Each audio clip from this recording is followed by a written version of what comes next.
Les Bleus commencent leur Coupe du Monde face à un adversaire abordable. Vous le voyez, ils vont quitter d'une minute à l'autre leur hôtel pour se rendre à la Kazan Arena. Et justement, on va se rendre à Kazan tout de suite avec Saber Defarge. Saber, on voit les Bleus, ils descendent l'escalier, ils vont prendre le bus. Ouais, exactement, ça y est, les Bleus sont en train de quitter leur hôtel. On voit Antoine Griezmann, mais aussi Lucas Hernandez, son partenaire de club, l'Atlético de Madrid, Benjamin Pavard aussi, qui lui emboîte le pas, Corentin Tolisso, Olivier Giroud. Des supporters français sont là, une petite cinquantaine devant l'hôtel de l'équipe de France. Les Bleus qui sont très ponctuels, même un petit peu en avance. Les Bleus qui sont maintenant tous là avec Blaise Matuidi, Ousmane Dembélé, Florian Thauvin qui lui emboîte le pas, Steven Nzonzi ou encore Benjamin Mendy. Les Bleus acclamés par des supporters français, mais pas que finalement. Il y a aussi des drapeaux russes. J'ai vu quelques supporters australiens aussi devant leur hôtel, juste à côté du Kremlin de Kazan. C'est le jour J pour l'équipe de France qui se lance enfin dans sa Coupe du Monde.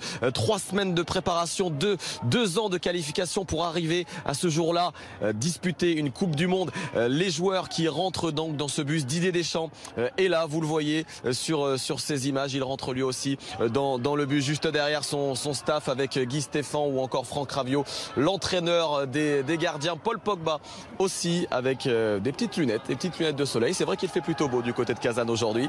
Avant cette rencontre, les supporters qui sont de plus en plus nombreux d'ailleurs maintenant, une bonne soixantaine sont là, quelques intrus si je puis dire, les Socceroos, ce sont les supporters australiens qui sont là aussi.